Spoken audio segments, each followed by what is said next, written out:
የት ትሄዳለህ አንተ ባሪያ ይለዋለሁ። አለከ ረቡን ሲዋየ ከኔ ሌላ ጌታ አለህ እንዴት ነው የምትሄደው እለዋለሁ። ተመልሶ ወደ እኔ ሲመጣ ከሩቅ እቀበለዋለሁ። አፈንግጦ ሲሄድ ከቅርበት እጠራዋለሁ። የት ነው የምትሄደው አንተ ባሪያዬ ብዬ። አልሐሰነቱ ዐንዲ ቢዐሽረቲ አምሳሊሃ ወአዚድ። አንዲት ሐሰና አንዲት መልካም ነገር በ10 ሐሰና አባዛታለሁ፣ ከፈለኩ ጨምራለሁ። ኢላ 700 ضዕፍ አይደል 700 እና ከዛ በላይ እንደ ንያው ማለት ነው። እሺ ወንጀልስ?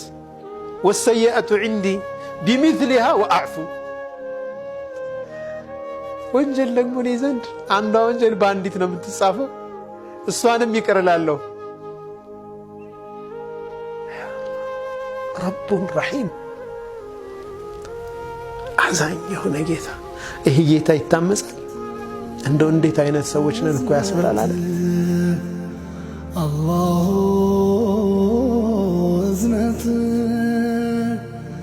እዝነት